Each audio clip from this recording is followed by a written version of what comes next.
Good afternoon, everybody.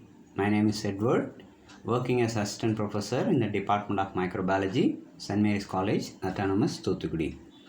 Now I am going to discuss about antigen types and properties, haptens and adjuvants. So, antigen types and properties. The following are the characteristics of a typical antigen. Antigens are molecules or molecular structures that are foreign to the body and generally induce an immune reaction in the form of the production of antibodies against them. In simple words, antigens can be anything that does not belong to the body and that are foreign. The antigens that induce a response are termed as immunogens. The ability of antigens to elicit an immune response depends on the presence of specific regions on the antigens called antigenic determinants. The determinants generally bind to the receptor molecules with the complementary structure on immune cells to elicit a response. Antigens are generally indicated by the term Ag, and these can occur in different forms like pollen, viruses, chemicals, or bacteria. The concept of antigen arose from the fact that our body can distinguish between the components of the body and foreign particles. In response to these antigens, the body induces the production of antibodies that act against the said antigens. Most antigens in humans are proteins, peptides, or polysaccharides. However, lipids and nucleic acid can also act as antigen when combined with protein or polysaccharide. So this is a typical structure of an antigen, how when it interacts with antibody, how the binding takes place. So as you see in the antigen, we can find the epitope region and binding site where the interaction of antibody occurs. Properties of antigens.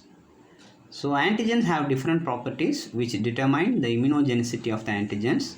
The following are some of the properties of antigens. The very first property is foreign nature.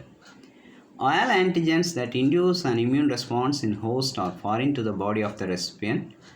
So the host body recognizes the antigen to be different from the normal body components. The immunogenicity of antigen increases with increase in the degree of foreignness. In case of biological antigens, the foreignness increases with the increase in the phylogenetic gap between the two species. However, there are some exceptions in that some proteins occurring within the host might also induce an immune responses, as in the case of autoantigens. Similarly, proteins and other molecules from other species might also not induce an immune response if they lack antigenic determinants or epitopes. And the second property is chemical nature. The most potent and commonly encountered antigens are proteins, which is followed by polysaccharide. Other molecules like lipids and nucleic acids can also act as antigens when complex with proteins and polysaccharides. So in the case of proteins, the antigen should contain immunogenic regions with at least 30% of amino acid like lysine, glutamine, arginine, and glutamic acid, along with a high number of hydrophilic or charge groups. The level of immunogenicity also increases with the heterogeneity of the molecules. Homopolymers are usually less immunogenic than heteropolymers. Molecular size. The molecular size of antigen generally is very crucial in the case of immunogenicity. It has been established that at least an antigen should have the size of greater than 5000 Dalton before they can be considered immunogenic. Only if it is 5000 Dalton, it can be an immunogenic. However, a low molecular weight substance can demonstrate immunogenicity when coupled with large size carriers. The low molecular weight substances are termed haptens, that are considered partial antigens with at least one antigenic determinant. And the next property is molecular rigidity and complexity. The rigidity and complexity of molecules are essential factors that determine the immunogenicity. In general, rigidity and complexity of the molecules are good enough which can raise antibodies to certain structures when compared to the less rigid ones. The complexity of the structure is also an essential factor as a peptide antigen with a repeating unit of a single amino acid when it is less immunogenic than a molecule with two or more repeating amino acid units. Antigenic determinants and cross activity. Antigenic determinants are regions in an antigenic molecule that is involved in the reaction with antibodies. Usually, antigens with two or more antigenic determinants can induce antibody production. Thus, a smaller antigen usually does not induce antibody production as it is not possible for a small molecule to have more than one antigenic determinant.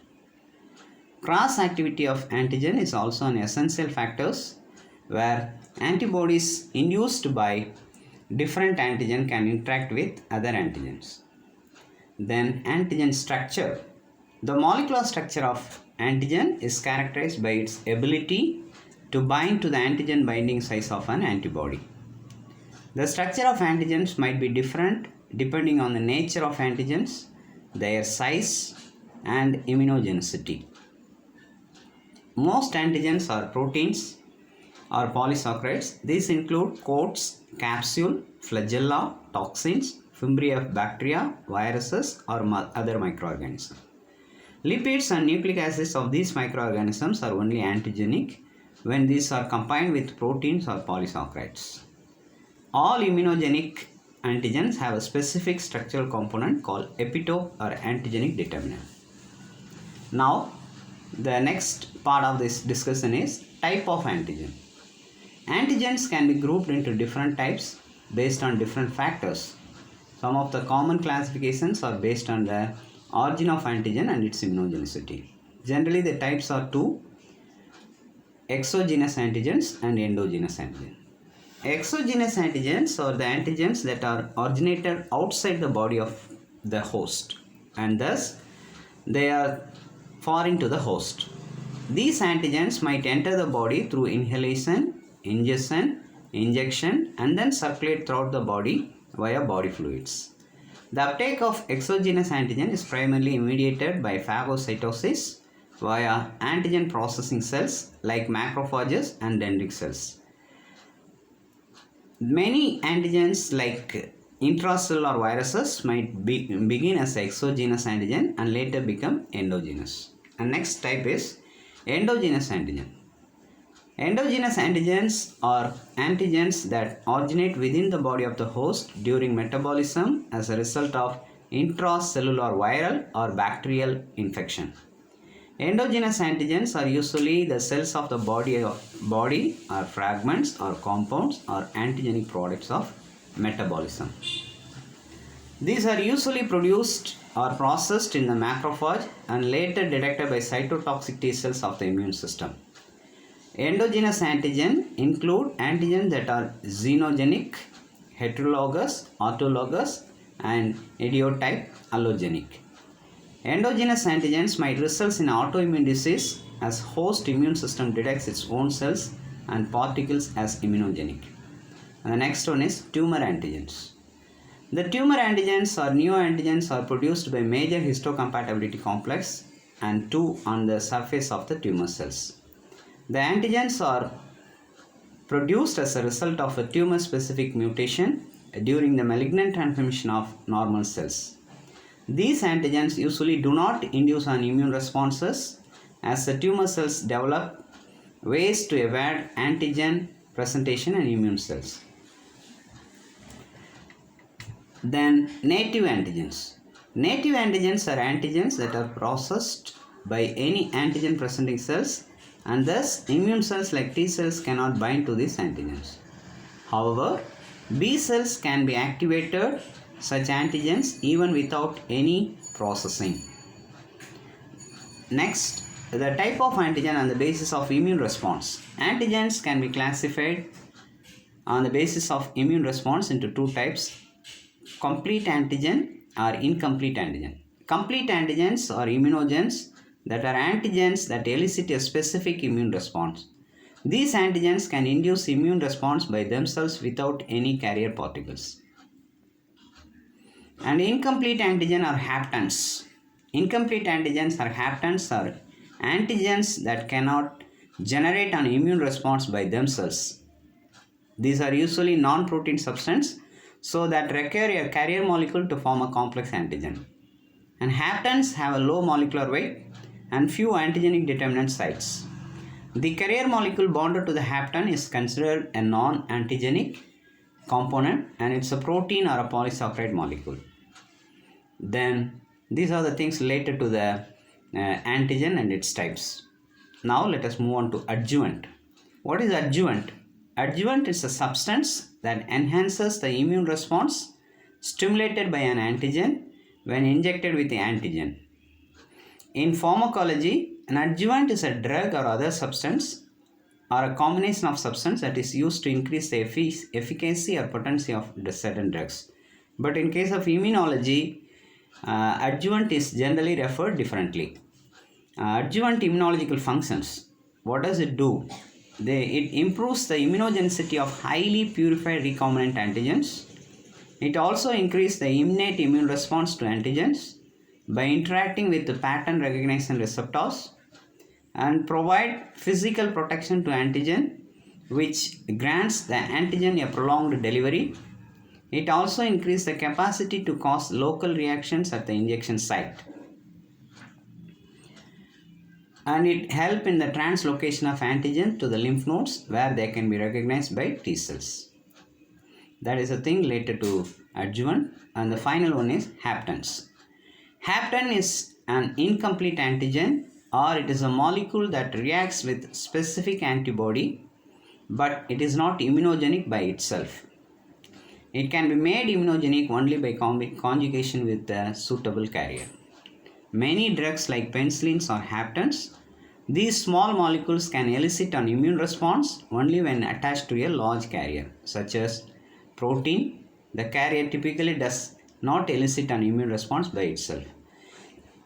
As you see it in the diagram, hapten molecules are attached to the carrier molecule, then it becomes immunogenic. And finally, the methods of hapten conjugation. There are two methods. One is spontaneous chemical reactions. It is used when hapten is chemical reactive molecule such as anhydrides and isocyanates. This method of conjugation is spontaneous and no cross-linking agents are needed. Intermediary molecules cross-linkage, the second one is. This method mainly applies to non-reactive haptens, agents with at least two chemically reactive groups such as carbodiamide or glutaraldehyde, or the aid to conjugation of haptens to their carriers. And third one is high performance capillary electrophoresis. It is an alternative method in optimizing hapten protein conjugation. It is predominantly used in separating carbohydrates with very high separation capacity. The clinical use of the hapten is hapten inhibition or semi-hapten is the inhibition of a type 3 hypersensitivity. With this, the discussion is over. Thank you.